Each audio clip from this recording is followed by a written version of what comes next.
ನಮಸ್ತೆ ಸ್ನೇಹಿತರೆ, ಅಕ್ಕಿನ ನೆನೆಸಿಡೋದು ಅದನ್ನ ಹುಡಿ ಮಾಡೋದನ್ನ ವೀಡಿಯೋ ಮಾಡ್ತಾ ಇದ್ದೇನೆ ನೋಡಿ. ನಾನು ಇದರಲ್ಲಿ ಅಕ್ಕಿನ ತಗೊಂಡಿದ್ದೇನೆ. ಅದನ್ನ ಹೇಗೆ ತೊಳೆದು ಹೇಗೆ ಡ್ರೈ ಮಾಡಿ ಹುಡಿ ಮಾಡೋದು ಹೇಗೆ ಅಂತ ಅದಿವತ್ತು ಬೀಸೋ ಕಲ್ಲಲ್ಲಿ ಹುಡಿ ಮಾಡ್ತಾ ಇದ್ದೇನೆ.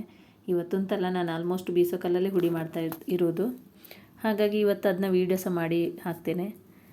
ನಿಮ್ಮ ಮನೆಯಲ್ಲಿ ನೀವು ಹೇಗೆ ಅಕ್ಕಿ ಹುಡಿ ಮಾಡ್ತೀರಾ, ರೊಟ್ಟಿಗೆ ಕಡುಬಿಗೆ ಹೇಳಿ ನನಗೆ. ಇದಕ್ಕೆ ನೀವೆಂತ ಹೇಳ್ತೀರಾ? ನಾವು ನಮ್ಮ ಭಾಷೆ ಅಂದರೆ ಕೊಂಕಣಿಯಲ್ಲಿ ರೌಳಿ ಅಂತ ಹೇಳ್ತಾರೆ. ನನಗೆ ಆ್ಯಕ್ಚುಲಿ ಕನ್ನಡದಲ್ಲಿ ಎಂತ ಹೇಳ್ತಾರೆ ಅಂತಲೇ ಗೊತ್ತಿಲ್ಲ. ನೀವೆಂತ ಹೇಳ್ತೀರಾ ಅಂತ ನನಗೊಂದು ಕಮೆಂಟಲ್ಲಿ ಹೇಳಿ. ನಿಮ್ಮ ಮನೆಯಲ್ಲಿ ಈ ಥರದ್ದು ಇದೆಯಾ? ಇದು ನಮ್ಮ ಮದುವೆ ಸಮಾರಂಭಗಳಲ್ಲಿ ಯೂಸ್ ಮಾಡ್ತಾರೆ, ಕಲಶ ಕನ್ನಡಿ ಹಿಡಿಲಿಕ್ಕೆ, ಏನಕ್ಕೂ ಅಂತೂ ಬೇಕಿದು. ಖಂಡಿತ ಇದು ಹಳೆ ಕಾಲದವ್ರದ್ದೆಲ್ಲ. ಇದನ್ನ ಮಾಡೋಕ್ಕೆ ತುಂಬ ಕಷ್ಟ ಇದೆ. ನೋಡೋಕ್ಕೆ ಚೆಂದ ಇದೆ, ಮಾಡೋಕ್ಕೆ ಕಷ್ಟ ಇದೆ. ಇದು ಓಟೆ ಇದರಲ್ಲಿ ಮಾಡೋದು ಅನಿಸುತ್ತೆ. ಇದು ಈಗ ಬಂದೊಂದು 500 ರೂಪಾಯಿ ಎಲ್ಲ ಇರ್ಬೋದು ಇದಕ್ಕೆ.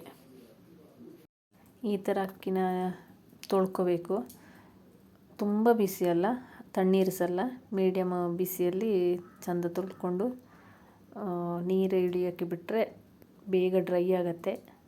ಮತ್ತು ಬೇಕಿದ್ರೆ ಒಂದ್ಸಲಿ ವಾಪಸ್ ತಿರುಗಿಸ್ಕೋಬೇಕು. ಡ್ರೈಗಿಟ್ಟ ಮೇಲೆ ನೀರು ವಾಪಸ್ ಮಿಕ್ಸ್ ಮಾಡಿಕೊಂಡ್ರೆ ಅದು ಬೇಗ ಎಲ್ಲ ರೈಸ್ ಬೇಗ ಡ್ರೈ ಆಗುತ್ತೆ ಅನ್ನೋ ಕಾರಣಕ್ಕೆ. ನೋಡಿ, ಚೆಂದ ತೊಳ್ಕೊಂಡು ಈ ಥರ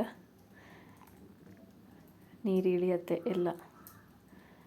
ಅಕ್ಕಿ ನೆನೆಸಿಡೋದು ಅಂತ ಹೇಳಿದರೆ ನಮ್ಮ ಮನೆಯಲ್ಲಿ ಈ ಥರ ಅಕ್ಕಿ ಹುಡಿ ಮಾಡಲಿಕ್ಕೆ ಅದು ಈ ಥರ ಮಾಡ್ಕೋತೇವೆ.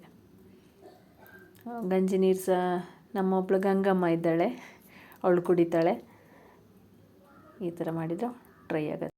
ಅಕ್ಕಿ ಡ್ರೈ ಆಗಿ ಅಕ್ಕಿ ಬೀಸೋಕ್ಕೆ ಸ್ಟಾರ್ಟ್ ಮಾಡಿದ್ದೇನೆ ನೋಡಿ.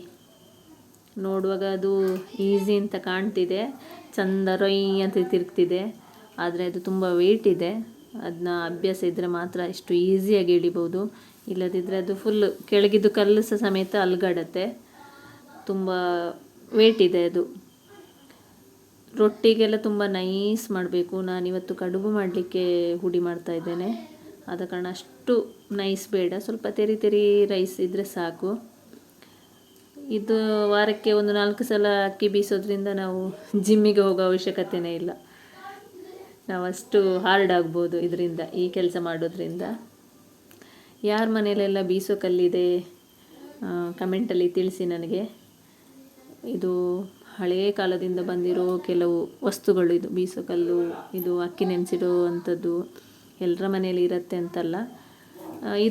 ಇದ್ರೂ ಅದನ್ನ ಯೂಸ್ ಮಾಡೋದೇ ಒಂದು ಮೂಲೆಯಲ್ಲೆಲ್ಲಾದರೂ ಹಾಕಿಟ್ಟಿದ್ದು ಇರ್ಬೋದು. ಆದರೆ ನಮ್ಮ ಮನೆಯಲ್ಲಿ ಇದು ಯೂಸ್ ಆಗ್ತಾಯಿದೆ, ನಾನು ಮಾಡ್ತಾ ಇರ್ತೇನೆ.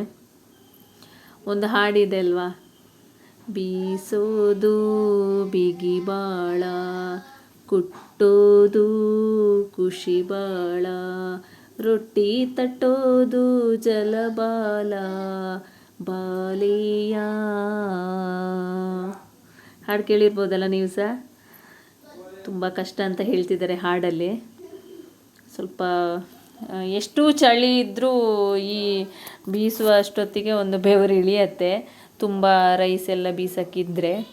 ಆದರೆ ಕಡುಬು ಮಾಡಬೇಕಿದ್ರೆ ಅಷ್ಟೊಂದು ಕಷ್ಟ ಅಂತ ನನಗನ್ಸಲ್ಲ. ಆದರೆ ರೊಟ್ಟಿಗೆಲ್ಲ ಬೀಸಬೇಕಿದ್ರೆ ಕಷ್ಟ ಅಂತ ಅನಿಸತ್ತೆ. ನೀವು ಇದ್ದರೆ ಒಂದ್ಸಲ ಮನೇಲಿ ಟ್ರೈ ಮಾಡಿ. ನಾ ಸಣ್ಣದಿರುವಾಗ ಸತಿ ಸಕ್ಕುಬಾಯಿ ಮೂವಿಯಲ್ಲಿ ನೋಡಿದ್ದೆ, ಸಕ್ಕು ರಾಗಿ ಬೀಸೋದು ನೋಡಿದರೆ. ಈಗ ಮದುವೆ ಆದಮೇಲೆ ನಾನು ಅದೇ ಮಾಡ್ತಾಯಿದ್ದೇನೆ. ಆದರೆ ಇದನ್ನ ನಾನು ಖುಷಿಯಿಂದಲೇ ಮಾಡ್ತೇನೆ.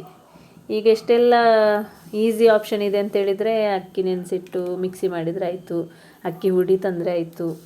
ಆದರೆ ನನಗೂ ಇದೊಂಥರ ಖುಷಿ ಅಕ್ಕಿ ಹುಡಿ ಮಾಡೋದು. ಹಾಗಾಗಿ ನಾನು ಕಡುಬಿಗೆ ಆಲ್ಮೋಸ್ಟು ಬೀಸೋದೆ. ಖಂಡಿತ ನಿಮ್ಮ ಮನೆ ಮೂಲೆಯಲ್ಲಿದ್ದ ಬೀಸೋ ಕಲ್ಲನ್ನು ತಂದು ತೊಳೆದು ಅಕ್ಕಿ ನೆನೆಸಿಟ್ಟು ರೊಟ್ಟಿ ಮಾಡೋದಾದರೆ ರೊಟ್ಟಿ, ನನ್ನ ವಿಡಿಯೋದಲ್ಲಿ ರೊಟ್ಟಿ ಸಹ ಮಾಡೋದು ಹೇಗೆ ಅಂತ ಹೇಳಿಕೊಟ್ಟಿದ್ದೇನೆ. ಕಡುಬು ಮಾಡೋದಾದರೆ ಕಡುಬು ಟ್ರೈ ಮಾಡಿ. ಕಡುಬು ಬೀಸಿ ಹುಡಿ ಮಾಡಿ ಹೇಗೆ ಮಾಡಲಿಕ್ಕೆ ಗೊತ್ತಿಲ್ಲ ಅಂತಿದ್ದರೆ ಕಮೆಂಟಲ್ಲಿ ತಿಳಿಸಿ ನನಗೆ. ನೆಕ್ಸ್ಟ್ ನಾನು ಬೇಕಿದ್ರೆ ಅದನ್ನ ಸಹ ವೀಡಿಯೋ ಮಾಡಿ ಹಾಕ್ತೇನೆ. ನಿಮಗೆ ಈ ವಿಡಿಯೋ ಇಷ್ಟ ಆಗಿದೆ ಅಂತ ಅಂದ್ಕೋತೇನೆ. ಇಷ್ಟ ಆದಲ್ಲಿ ಲೈಕ್ ಮಾಡಿ, ಶೇರ್ ಮಾಡಿ. ಮತ್ತೊಂದು ವಿಡಿಯೋ ಜೊತೆ ಸಿಗ್ತೇನೆ. ನಮಸ್ತೆ.